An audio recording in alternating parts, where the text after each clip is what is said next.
Hello everyone, अस्सलाम वालेकुम।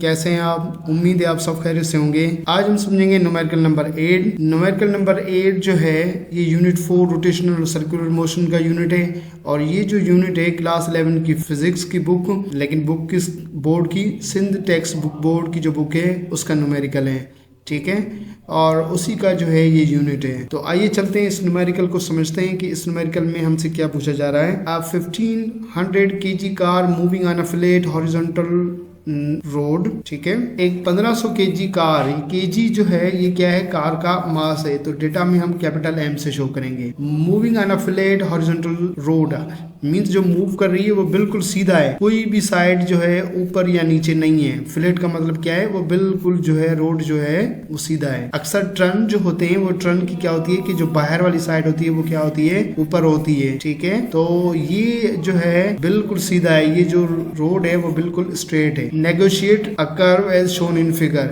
If the radius of the curve is 35.0 metre, means ये जो कर्व है, रोड तो बिल्कुल सीधा है, ठीक है, लेकिन ये जो कर्व है, इस कर्व का जो रेडियस कर्वेचर है, वो रेडियस ऑफ कर्वेचर कितना है?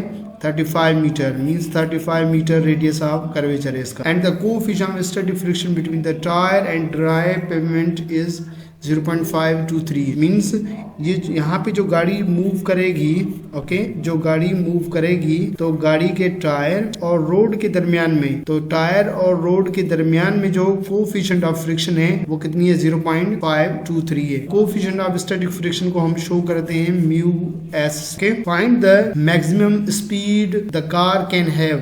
मैक्सिमम कार की स्पीड फाइंड करनी है इस कर्व पर। ये जो कर्व है, कर्व पर जो मैक्सिमम स्पीड होगी कार की वो हमें फाइंड आउट करनी है। तो डेटा में हम क्या शो करेंगे? हम v से शो करेंगे, ठीक है। तो आई होप कि ये समझ में आ गया होगा। दोबारा मैं समझा देता हूँ। एक 1500 kg कार है, मीन्स 1500 kg कार का क्या है? मास है। वो बिल्कुल सीधे रोड पे, रोड का कोई भी सरफेस ऊपर नीचे नहीं है, रोड बिल्कुल स्मूथ है, ठीक है। उस कर्व पर 1500 kg कार मूव करती है और कर्व का जो रेडियस है वो रेडियस कितना है? 35 मीटर है, ठीक।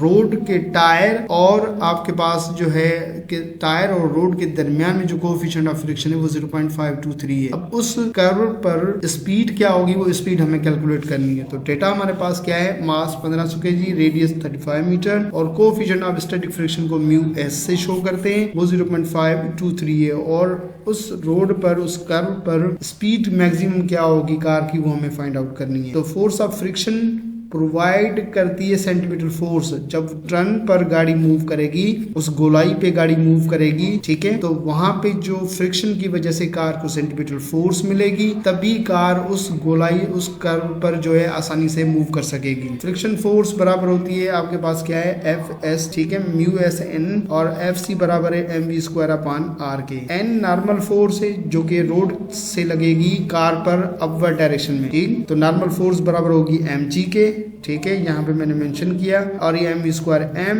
एम कैंसिल, ठीक है। तो म्यू एस किसके बराबर हो जाएगा? म्यू एस जी आर बराबर वी स्क्वायर के। ये आर डिवाइड में इधर जाएगा तो मल्टीप्लाई होगा, ओके। अब v के ऊपर स्क्वायर है तो स्क्वायर को आप खत्म करें, ओके। v के ऊपर स्क्वायर खत्म करेंगे तो बराबर की दूसरी साइड जो है अंडर रूट आ जाएगी, ठीक है। तो v स्क्वायर बराबर किसके होगा? v स्क्वायर बराबर किसके होगा? Under root mu S G R. अब म्यू एस की वैल्यू, g की वैल्यू 9.8 और r की वैल्यू आपको इस पूरी डेटा में मौजूद है। वो सारी वैल्यू हमें इसमें पुट करेंगे। तो म्यू एस की वैल्यू जो है वो 0.523, g की वैल्यू 9.8 और r रेडियस कितना है?